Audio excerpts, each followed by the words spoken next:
वसंत पंचमी हा हिंदूंसाठी विशेष महत्वाचा सण आहे. वसंत पंचमी वसंत ऋतूच्या प्रारंभाची सुरुवात करते. हा सण माघ महिन्याच्या 5व्या दिवशी म्हणजे पंचमीला साजरा केला जातो. या दिवशी विद्येची देवी सरस्वती मातेची पूजा केली जाते. हा सण संपूर्ण भारतात तसेच नेपाळमध्ये साजरा केला जातो. दक्षिण भारतात हा उत्सव श्री पंचमी या नावाने ओळखला जातो आणि इंडोनेशियामध्ये याला हरिराया सरस्वती या नावाने संबोधले जाते. या दिवशी पिवळे वस्त्र घालण्याची प्रथा आहे. वसंत ऋतू हा सण वर्षातील सर्वात सुंदर वेळेचे स्वागत करतो. जेव्हा फुलांना बहार येतो, ज्वारी गहू यांची कणसे बहरून येतात, सर्व शेत सोन्यासारखी पिवळे होतात, आंब्याला मोहोर येतो आणि सर्वीकडे रंगीबिरंगी फुलपाखरे उडताना दिसतात आणि वातावरण अगदी गोड सुगंधाने भरते. नवीन प्रकल्प सुरू करण्यासाठी, व्यवसाय करारावर स्वाक्षरी करण्यासाठी आणि मोठी खरेदी करण्यासाठी सर्वोत्तम दिवसांपैकी एक मानला जातो.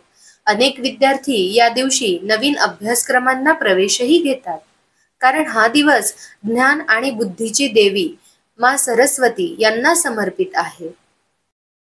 वसंत पंचमी कथा. अशी मान्यता आहे की सृष्टी रचयिता ब्रह्माने जेव्हा जीव आणि मनुष्यांची रचना केली होती, तेव्हा ब्रह्माने आपल्या संसाराकडे बघितले. तेव्हा त्यांना सगळीकडे निर्जन असल्याचे जाणवत होते. वातावरण अगदी शांत होतं, ज्यात कुठलीही वाणी नव्हती. हे बघून ब्रह्मा उदास आणि असंतुष्ट होते.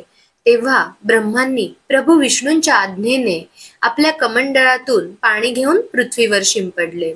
धरतीवर पडलेल्या त्या पाण्यामुळे पृथ्वीवर कंपन झाले आणि एक अद्भुत शक्तीच्या रूपात चतुर्भुजी अर्थात 4 भुजा असलेली एक सुंदर स्त्री प्रकट झाली. त्या देवीच्या एका हातात वीणा, दुसऱ्या हातवर मुद्रेत आणि इतर 2 हातात पुस्तक आणि माळ होती. ब्रह्माने त्या स्त्रीला वीणा वाजवण्याचा आग्रह केला. तेव्हा वीणाच्या सुरांमुळे पृथ्वीवरील सर्व जीवजंतूंना वाणी प्राप्त झाली. त्या क्षणानंतर देवीला सरस्वती असे म्हटले गेले. त्या देवीने वाणीसह विद्या आणि बुद्धी दिली. वसंत पंचमी देवी सरस्वतीच्या जन्मोत्सवाच्या रूपात देखील साजरी केली जाते. या देवीला बागेश्वरी, भगवती, शारदा, वीणावादनी आणि वाग्देवी यासह अनेक नावे आहेत. संगीताची उत्पत्ती केल्यामुळे तिला संगीताची देवी म्हणून देखील पूजलं जातं. आजही भारतातील अनेक प्रांतांमध्ये या दिवशी शिक्षणाचा श्री गणेशा केला जातो, म्हणजेच लहान मुलांच्या औपचारिक शिक्षणाची सुरुवात केली जाते. या दिवशी शैक्षणिक साहित्यांचे पूजन केले जाते. सरस्वती वंदना कार्यक्रमाचे आयोजन केले जाते. कलाकारांसाठी हा दिवस अतिशय महत्वाचा व पवित्र असतो.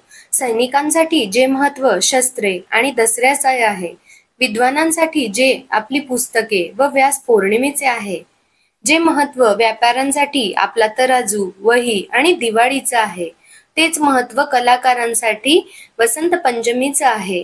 या दिवशी ग्रंथ आणि वाद्यपूजन केले जाते. शैक्षणिक संस्था या दिवसाला विशेष महत्व देतात. त्यानिमित्ताने सांस्कृतिक कार्यक्रम आयोजित केले जातात. असे आहे वसंत पंचमीचे महत्व.